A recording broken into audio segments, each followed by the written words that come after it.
सुनते हैं भगवती चरण वर्मा की कहानी प्रायश्चित। अगर कबरी बिल्ली घर भर में किसी से प्रेम करती थी तो रामू की बहू से, और अगर रामू की बहू घर भर में किसी से घृणा करती थी तो कबरी बिल्ली से। रामू की बहू 2 महीने हुए मायके से प्रथम बार ससुराल आई थी। पति की प्यारी और सास की दुलारी 14 वर्ष की बालिका।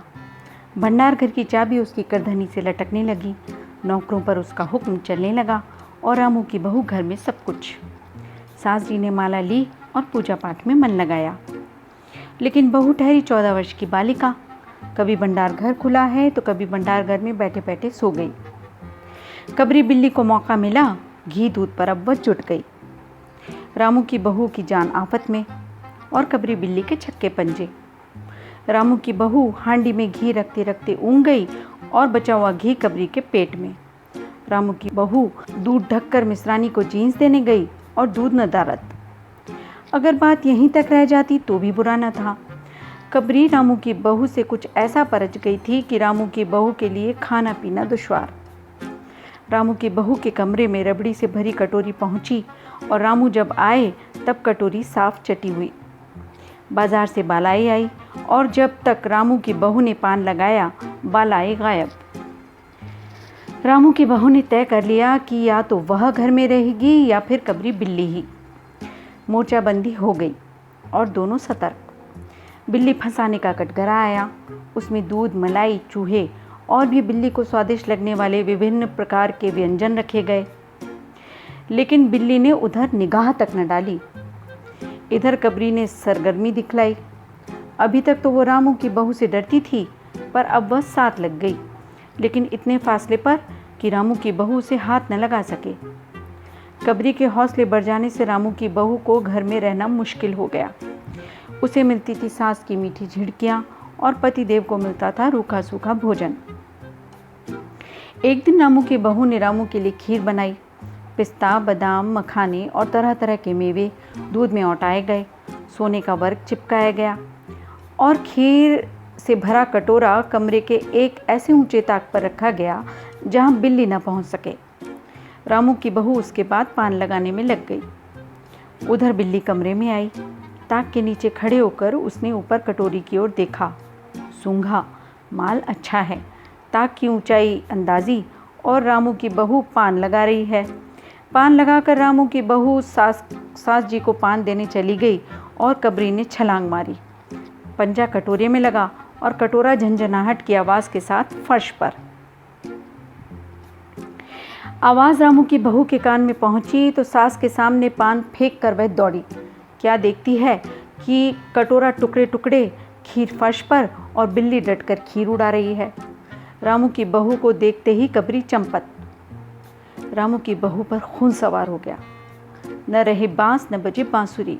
रामू की बहू ने कबरी की हत्या पर कमर कस ली। रात भर उसे नींद न आई।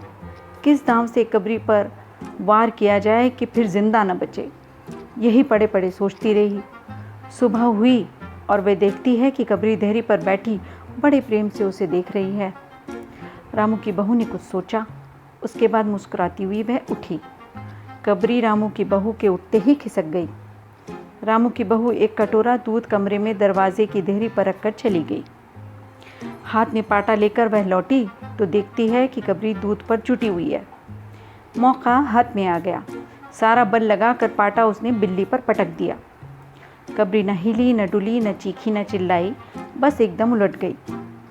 आवाज़ जो हुई तो मेहरी झाड़ू छोड़कर, मिश्रानी रसोई छोड़कर और सास जी पूजा छोड़कर घटनास्थल पर उपस्थित हो गई। रामू की बहू सिर झुकाए अपराधिनी की भांति बातें सुन रही है। मेहरी बोली, अरे राम, बिल्ली तो मर गई। माँ जी, बिल्ली की हत्या बहू से हो गई, यह तो बुरा हुआ। मिश्रानी बोली, माँ जी, बिल्ली की हत्या और आदमी की हत्या बराबर है। हम तो रसोई न बनावेंगी जब तक बहू के सिर हत्या रहेगी। सास जी बोली, हाँ ठीक तो कहती हो। अब जब तक बहू के सर से हत्या न उतर जाए तब तक न तो कोई पानी पी सकता है न कोई खाना खा सकता है। बहू, यह क्या कर डाला। मेहरी ने कहा, फिर क्या हो, कहो तो पंडित जी को बुलाए लाई। सास की जान में जान आई।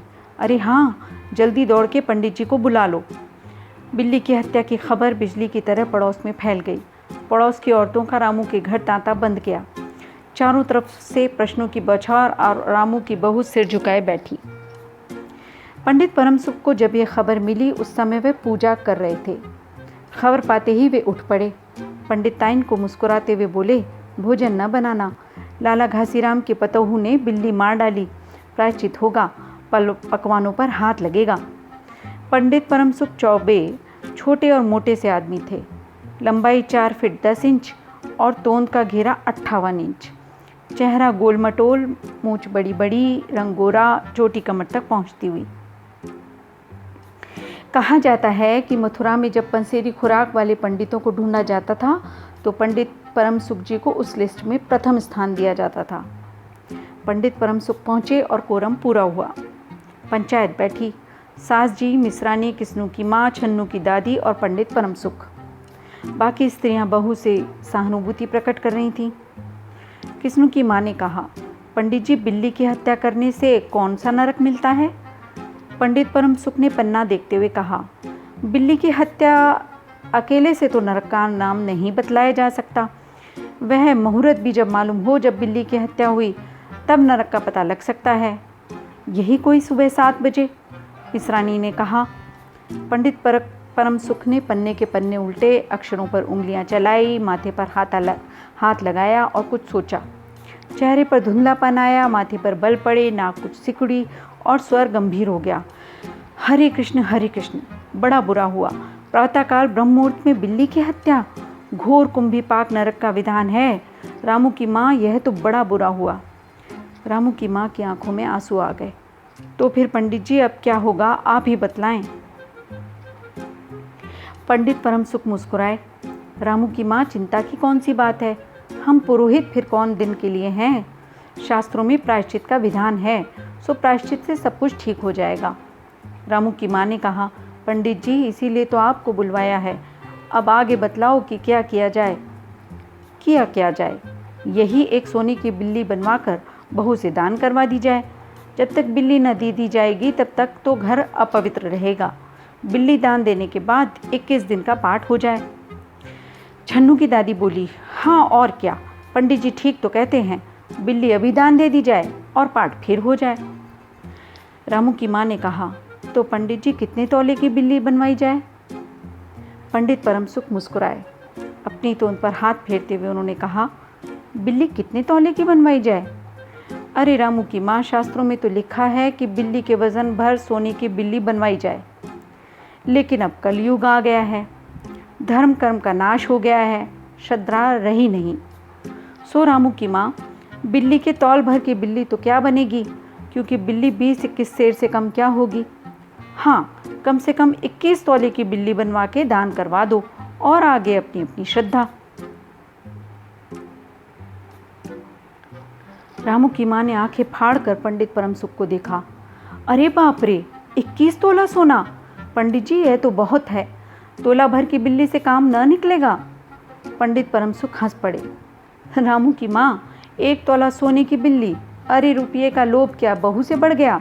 बहू के सिर बड़ा पाप है, इसमें इतना लोभ ठीक नहीं। इसके बाद पूजा पाठ की बात आई। पंडित परम सुख ने कहा, उसमें क्या मुश्किल है, हम लोग किस दिन के लिए हैं। रामू की माँ, मैं पाठ कर दिया करूँगा, पूजा की सामग्री आप हमारे घर भिजवा देना। पूजा का सामान कितना लगेगा? अरे कम से कम सामान में हम पूजा कर देंगे। दान के लिए करीब 10 मन गेहूँ, 1 मन चावल, 1 मन दाल, मन भर तिल, 5 मन जौ और 5 मन चना, 4 पसेरी घी और मन भर नमक भी लगेगा। बस इतने से में काम चल जाएगा। अरे बाप रे, इतना सामान! पंडित जी, इसमें तो 100-150 रुपया खर्च हो जाएगा। रामू की माँ ने रुआंसी होकर कहा। फिर इससे कम में तो काम न चलेगा। बिल्ली की हत्या कितना बड़ा पाप है रामू की माँ। खर्च को देखते वक्त पहले बहू के पाप को तो देख लो। यह तो प्रायश्चित है, कोई हंसी खेल थोड़े ही है। और जैसी जिसकी मर्यादा, प्रायश्चित में उसे वैसा खर्च भी तो करना पड़ता है। आप लोग कोई ऐसे वैसे थोड़े हैं। अरे 100-150 रुपया आप लोगों के तो हाथ का मैल है।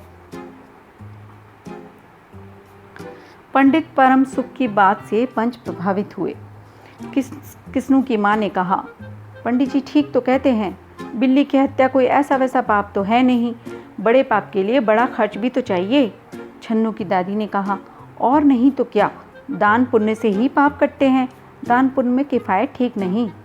मिश्रानी ने कहा, और फिर माँ जी, आप लोग बड़े आदमी जो ठहरे, इतना खर्च कौन आप लोगों को अखरेगा। रामू की माँ ने अपने चारों ओर देखा। सभी पंच पंडित जी के साथ। पंडित परम सुख मुस्कुरा रहे थे।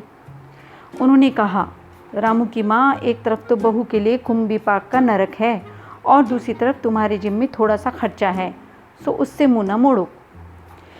एक ठंडी सांस लेते हुए रामू की माँ ने कहा, अब तो जो नाचना चाहोगे नाचना ही पड़ेगा। पंडित परम सुख ज़रा बिगड़ कर बोले, रामू की माँ, यह तो खुशी की बात है, अगर तुम्हें यह अखरता है तो ना करो, मैं चल रहा। इतना कहकर पंडित जी ने सामान बटोरा। अरे पंडित जी, रामू की माँ को कुछ नहीं करता, बेचारी को कितना दुख है, बिगड़ो ना। मिश्रानी, छन्नू की दादी और किस्नू की माँ ने एक स्वर में कहा। रामू की माँ ने पंडित जी के पैर पकड़े और पंडित जी ने अब जमकर आसन जमाया। और क्या हो, 21 दिन के पाठ के 21 रुपये और 21 दिन तक दोनों बखत 5-5 ब्राह्मणों को भोजन करवाना पड़ेगा। कुछ रुककर पंडित परम सुख ने कहा, सो इसकी चिंता न करो, मैं अकेले दोनों समय भोजन कर लूँगा और मेरे अकेले भोजन करने से 5 ब्राह्मण के भोजन का फल मिल जाएगा।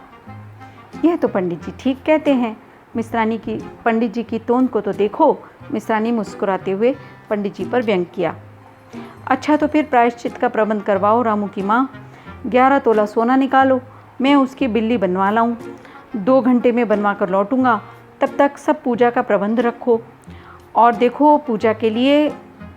पंडित जी की बात ख़त्म भी ना हुई थी कि मेहरी हाँफती हुई आई, कमरे में घुस आई और सब लोग चौंक उठे।